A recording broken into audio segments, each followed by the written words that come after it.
From near-death experiences to the devastation of homelessness, how and where do we find the will to overcome insurmountable odds? And when we do overcome these challenges, how do we pass that story of survival on to others? Life on the Rocks is that place where these stories are heard from those who live to tell them. And now, here is your host, Kyle Miller. Welcome to the show where today's guest shares his story at 31, diagnosed with ALS, to coping with and living with ALS every day, and what legacy he's trying to leave for his friends, family, and the rest of the ALS community. Please welcome my friend, Seth Polling. Seth Polling, welcome to Life on the Rocks, brother, man. I'm so excited to have you on the show. Honestly, I've been wanting to have you on the show for a while. I've just wanted to talk to you, man, because I've been following you on social media and I've been seeing the things that you're posting, and it's absolutely amazing the strength that you have. I share it with everybody that I talk to. I talk about you. I share the strength that you portray to other people. I share your videos to my business group and just say, listen, man, if this guy's going through this, we can do anything. You know, I mean, he's killing it. Like, we have to be very grateful for everything that we have in our life. And I share your stories, and you're a true inspiration, man. And I'm just super excited to have you on the show. With that said, man, Seth Polling, man, how are you doing, brother?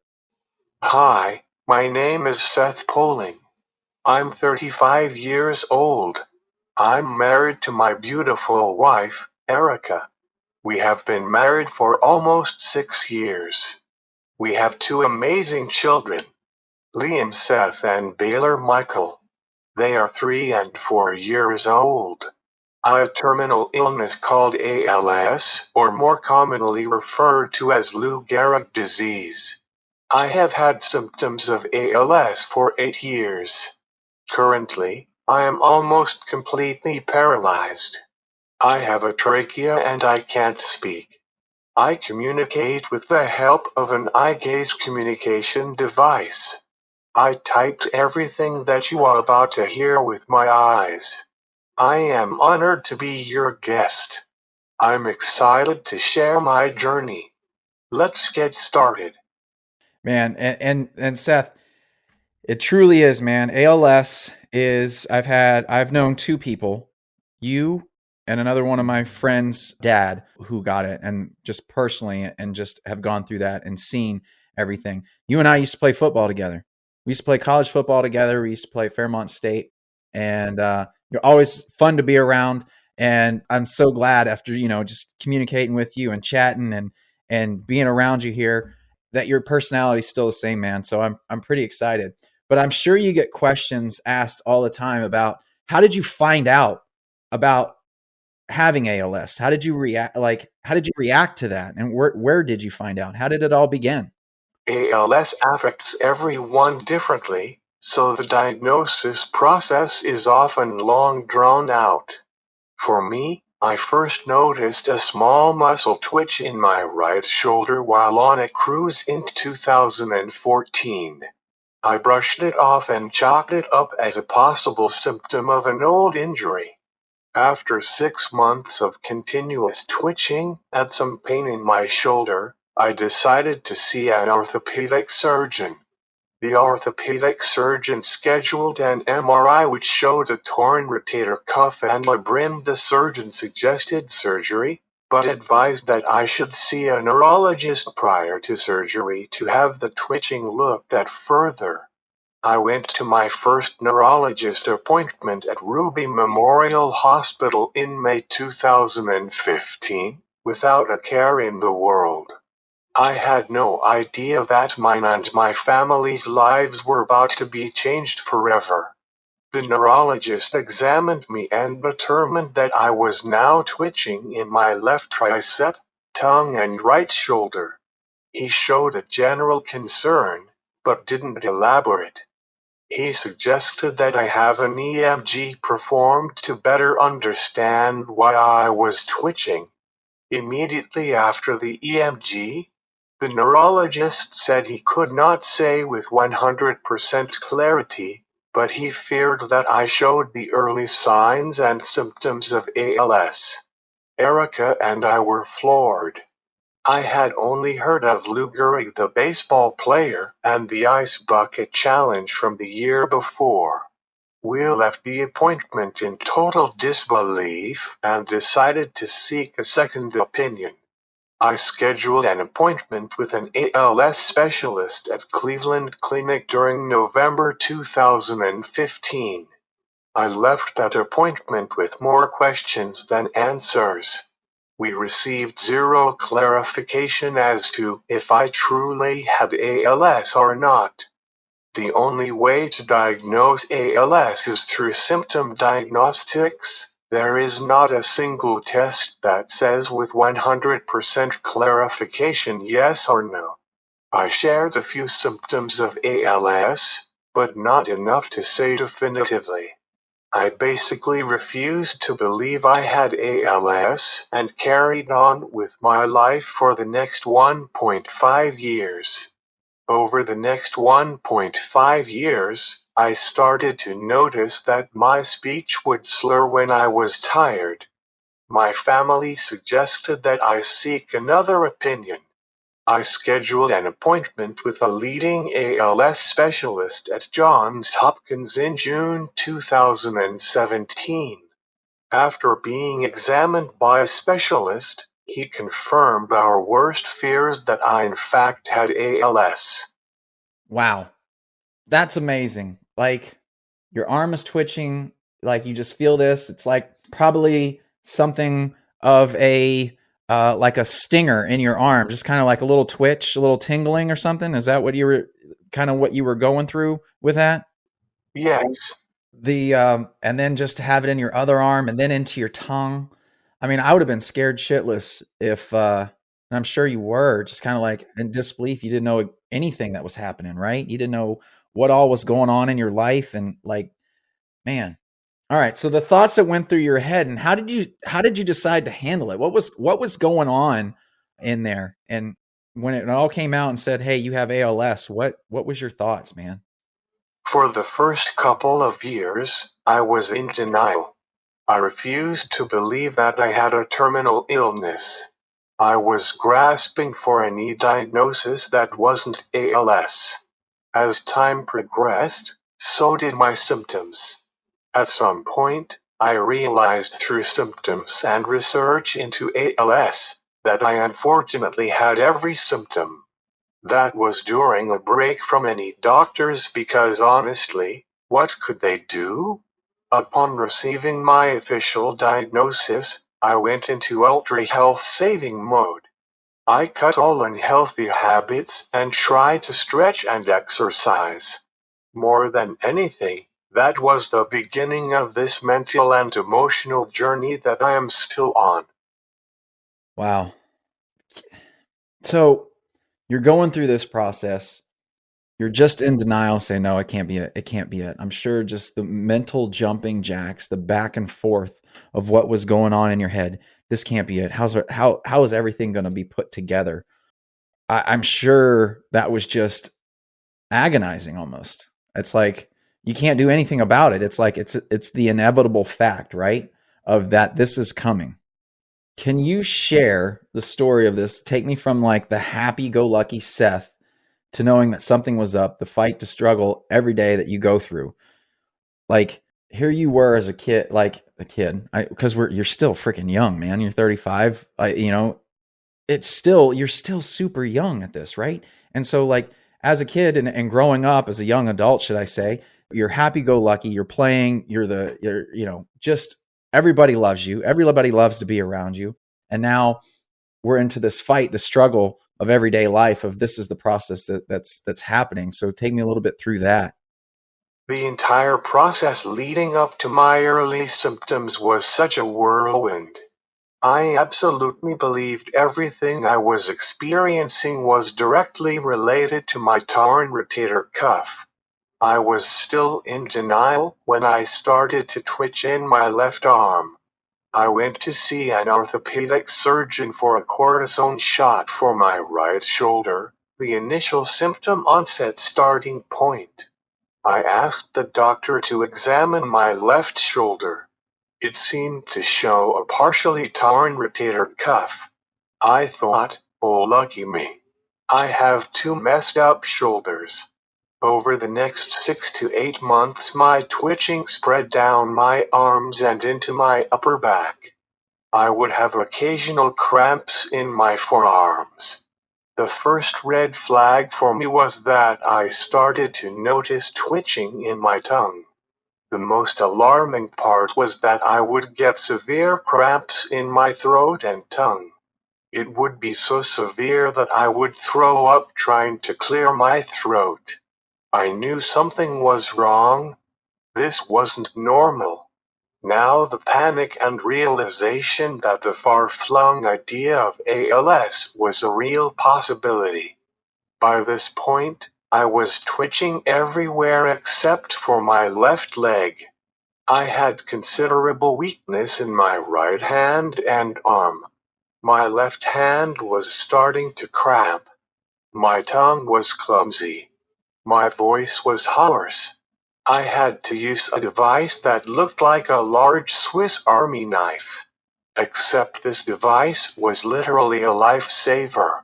It was a button and zipper assist. It opened up to reveal different hooks and an open-ended grasp. Without this device, I couldn't button or, more importantly, unbutton my pants. Try being alone in public or at work and you have to ask another adult to help you unbutton and zip your pants. Humiliating, demoralizing, painful. That weighs on a person. Suddenly, your independence takes a quick punch to the gut. Yeah, you go from everyday life, just doing everything yourself. You start to have these issues. And now you're at the point where you need the assistance to undo the buttons, undo the zippers. Yeah, I can imagine just how, it's the independence getting taken away from you one by one, you know? Yes, Yeah, I can't imagine that. I mean, I could imagine it, but it probably isn't even to the point where it's actually what it really is. Did you ever feel sorry for your situation? Ever like, why me? Why do I need to go through this? Why did this happen to me? I can't say that I haven't thought, why me? But, generally it's a fleeting thought. I'm a firm believer that everything happens for a reason, good or bad. My thought process is that bad things happen to those who can handle such adversity. Unfortunately, but fortunately, God blessed me with an extremely bull-headed and mentally tough disposition. I think growing up playing sports year-round instilled a don't quit attitude in me. You're going to lose, get hurt, get mad, get embarrassed, but never quit. I took those life lessons to heart. In addition to sports molding my character, my parents and faith had a large impact on my attitude. My parents didn't allow me to feel sorry for myself. My mother always told me, life's a bitch, then you die. That was the unfiltered version of, life isn't fair, get over it. I struggled with this lesson growing up. I had a horrible temper. But, thankfully it stuck with me and I learned to use my temper to my advantage. Those are the reasons that I don't say why me.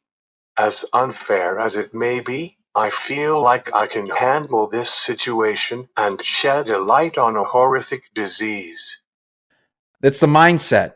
It's the mindset that you're in. It's the mindset that you give yourself. It's the mindset that you allow yourself to believe of what's good and what's bad and what you can accomplish, right? Some people will take these situations and that throw at them, right? And they'll just throw in the towel. They'll say, I'm done. I quit. I'm not doing this anymore.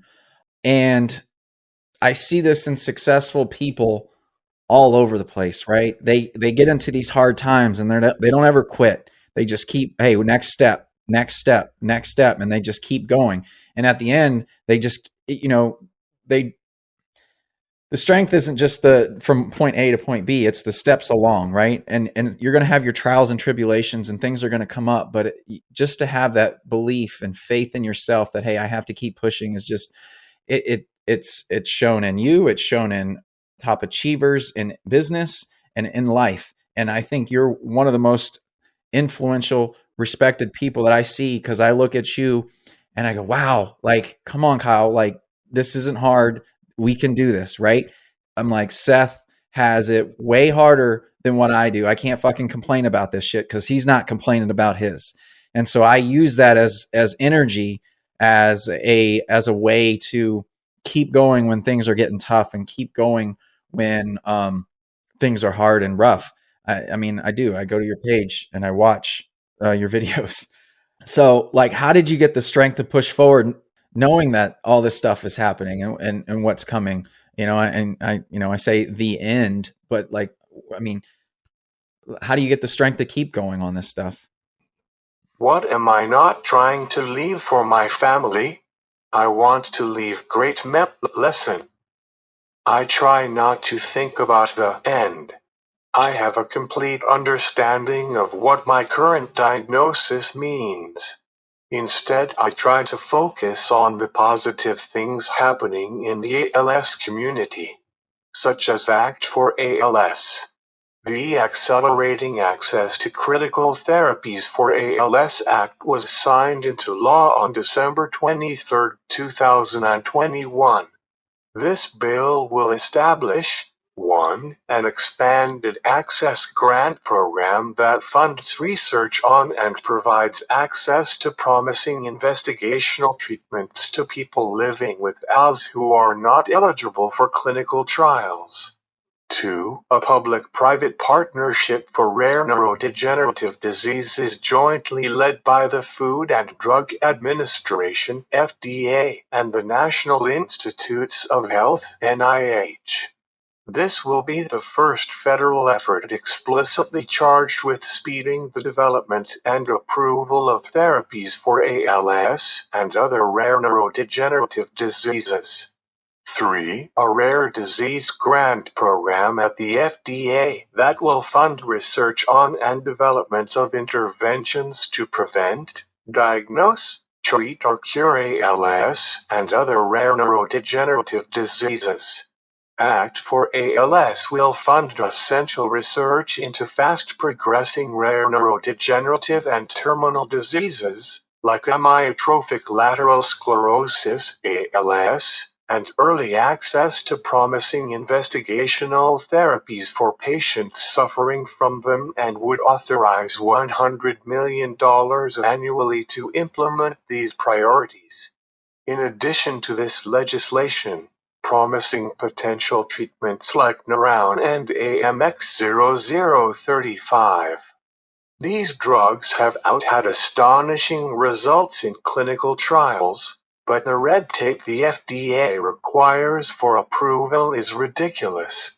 As fellow ALS warrior, Super Bowl champion New Orleans Saint Steve Gleason says, I knew I would lose the ability to speak and I knew I would lose the ability to eat on my own, but the power of technology could help solve the insurmountable challenges. So, for now, I choose to live and enjoy my life. I live in the present with hope that a cure is just around the corner. That's strong. And then for your kids, I know you have 2 young kids. What are you trying to leave for them? Like, when we all pass away, we talk, like in some of my business meetings and stuff like that, we talk about legacy. We talk about leaving what we're going to leave behind for our family, our friends, our kids. What do we want them to know about us? And I'm sure you're trying to do that for your kids as well. So tell me a little bit about that. What am I not trying to leave for my family? I want to leave great memories, determination, strength, endurance, perseverance, and most importantly, love. I'm in a phase where I'm trying to take as many pictures and videos as possible. I want to have digital memories for everyone to cherish. I'm trying to upload any old pictures and videos. I'm searching everything for videos of me speaking. The harsh reality is that my boys won't have any direct memories of me walking or talking. How crazy is it that I'll never get to experience a real conversation with my boys? I can obviously talk to them through my eye gaze device, but it is a computerized voice. The boys understand that it's me speaking, but it isn't the same as an actual voice. Instead, I have to find other ways to bond, such as the following: rides on my wheelchair, dance parties, movies and trips. Basically what I'm trying to leave behind is pieces of me. Hobbies, likes, dislikes, memories and life lessons. I think everybody's trying to, anybody who wants to leave a positive impact on the world is trying to do those things. And I love it that you're doing it, and you're trying to find the ways that you're able to go ahead and do it. The riding in the wheelchair, the dancing parties, like they're going to remember that for the rest of their lives. And I think it's pretty cool, man. I've seen some of your posts, man, and like, how do you just keep it together? Obviously, I'm having a hard time right now, but how do you keep it together and be an upbeat individual and just a positive outlook? I am a positive, upbeat individual. I'm always laughing and cracking jokes. All of the years that I spent being the class clown has paid off in spades. Throughout this journey, I have tried to carry the burden of this disease. I have used humor and positivity to ease others' pain. I try to be a positive figure to inspire others. My social media presence works both ways. I get inspiration from others supporting my journey. It fuels my soul to keep enduring the hell that I go through daily. And what are the biggest struggles right now that you're handling, that you have to go through? Great question. This is the hardest part of having ALS, in my opinion. The struggles. Everything is a struggle. Some of the most mundane tasks for you have been internal meltdowns for me. I'll share a few examples. I can remember when my hands really started to become an issue. Trying to purchase anything in public was a nightmare.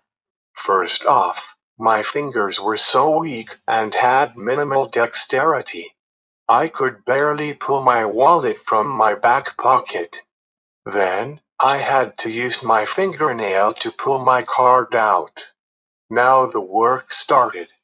My arms were so weak that I could barely reach up to the card reader. If I was lucky, I could use the chip reader. If not, I had to swipe. It took both hands to swipe. Then I quickly used both hands to make my pointer finger knuckle to stab at the numbers. Forget trying to sign. Typically, I had to repeat this process several times. Another example is if you're laying in bed. You just get comfortable after your wife just spent 20 minutes trying to get you just right. She walks away and turns the lights off. You close your eyes, and a bug lands on your nose. You can't move your arms, legs or head. You're too weak to blow air. You can't speak. The bug just crawled towards your mouth. You're itching and can't do anything about it. Are you frustrated yet? I know that I am. Those are just 2-minute examples of a life filled with frustration. Frustration is my biggest and most difficult challenge. I'm 100% reliant on other people for everything. I need someone to help with suction, cough assist, feed me through my G-tube, move any body part, use the bathroom, and scratch itches. All without saying a word. Communication is extremely difficult even with my eye-gaze device help since I rely on other people for literally everything. It's easy to get frustrated with the smallest things. You know exactly what you need and how you like things. Now add in minimal sleep. You're coughing and choking. You have to use the bathroom. Both kids are screaming.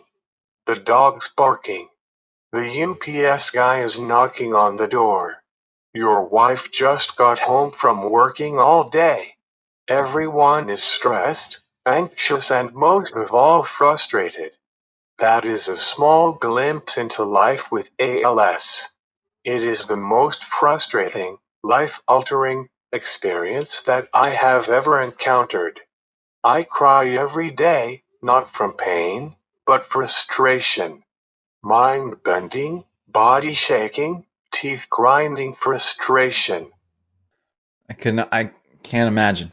I can't imagine how frustrated it is for everything that you used to be able to do and brush your teeth, go to the bathroom, anything, scratch an itch, and now you can't do that. You have to rely on somebody else. I can see how that's so frustrating. You're going through this. What do you want your children to learn from this about you and the whole process? I want my children to learn so much from this journey. I want them to learn three main things: humility, gratitude, and perseverance. The hardest lessons that I've had to learn is humility. I foremost had to forget dignity. I had to put my dignity to the side. Nothing is more humbling than having another adult wipe your butt. That's a tough pill to swallow regardless of your age. I've been so blessed throughout this journey with others' love, support, and generosity. People have been amazing in supporting me and my family. It's unlikely that my quality of life would be anywhere comparable to what it is currently without others' support. I'm grateful to have friends and family who support me and my family. Life is full of peaks and valleys. It's not a matter of if you will experience hardships, but when you will experience hardship. Maybe you will fall down at school. Maybe you ask your first crush out, but they say no. Maybe you don't make the cut for your sports team. Maybe you got fired from work. Maybe you received the dreaded call from your doctor saying you only have 6 months to live. What do you do? Do you give up and quit? I don't know about you, but I don't have much quit in me. Hardship and adversity shall not define us. Adapt and overcome. Prevail in the face of adversity. The fact that I was dealt a tough hand doesn't mean that I can't love and enjoy my life. I refuse to let this disease define me. Through humility, gratitude, and perseverance, all things are possible. I hope that my children learn those key points along with many others. Love, laugh, and be kind to others. Absolutely, man. Absolutely. Don't ever quit. Don't ever quit. I think that's definitely a lesson. And the other thing, here's another thing that I was thinking about. You're posting these videos on social media and you're doing this stuff. That's probably going to be there for a very, very long time. Your kids, when they get up and they grow older, and they get to have families, they can go back and look at those videos that you posted and see that and be like, wow, look how strong he was and look how much determination he had to be like around us and show us what he could, you know? I think that's pretty cool, man. But your other thing is you're trying to impact people as well. So why did you started this thing called the Seth Project, right? And so what's your goal with that, and who specifically are you trying to impact? I started the Seth Project because I saw the need to spread awareness about a debilitating disease. I've had so many experiences with every walk of life who don't have a clue what ALS is. I've been spoken to loudly because people think that I'm deaf or mentally challenged. I've had people tell me, at least it isn't cancer. Really? Cancer's horrible, but there are treatments. ALS is 100% deadly. No ifs, ands, or buts about it. I wanted to change that through education and advocacy. My goal is to raise awareness for ALS and motor neuron disease through education and advocacy. I hope that the scholarship fund at my alma mater, Buchanan Upshur High School, will have a direct effect on the future of ALS. The recipient is required to go into a STEM-based field. STEM stands for science, technology, engineering, and mathematics.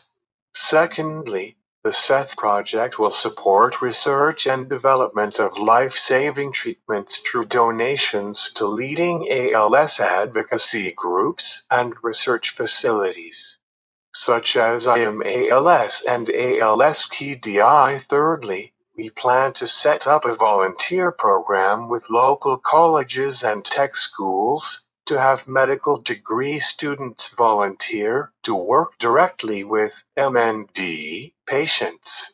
That exposure is beneficial for the student and patient. I'm trying to impact as many people as possible. The adage, out of sight, out of mind, is a prime example of ALS. No one knows anything about ALS until it happens to them. The more exposure people get to ALS, the closer we become to a cure. Together we can help end ALS. That's so cool, man. That's so cool. Like, if anybody wants to get involved with you, right, to find you on social media, to find you on those platforms, how can people find you and follow your journey, man? People can follow my journey on every major social media platform such as the following: Facebook, Instagram, Twitter, and YouTube. You can find me by searching for Seth Polling or Seth Polling 10. I recently found a great platform called Beacons. As the name suggests, it shines a light on all of my accounts on one simple-to-use website. You can find my social media accounts. My new blog is on there. I plan to write 2 or 3 blogs per month about my life. You can also find a few publications with links to stories about me. I also have a few links to ways that my followers can donate to help me with any medical or care expenses that I encounter. The cost of living with ALS is extremely expensive. I have a heavy online presence as I try to educate and advocate for ALS. Please consider following my journey and helping me end ALS. Seth, man, I just want to say, I'm just super excited and to have you on the show and to share that journey with you. If my one friend whose dad got it, if they didn't get it, I would have not known what ALS is and the process of how it happens. And I'm glad you're out there sharing that story. Man, guys, if you want to check out Seth, go to his Facebook or go to his Instagram. There's a link on there, Seth Polling, Poling, and you can check him out. There's a link there, the Beacon link, and it sets it up to where you can see him on Facebook, Instagram, the SethProject.org. That has where they're taking donations for the STEM. His blog post is on there. So you guys can check anything out, a couple donations in there. So you guys can check him out and get to know him a little bit more, because this guy has been seriously an inspiration of just determination and the will to just keep going. And it's absolutely fascinating. And I'm so glad I got you on here, Seth. And thank you for joining me on Life on the Rocks, brother. Thank you.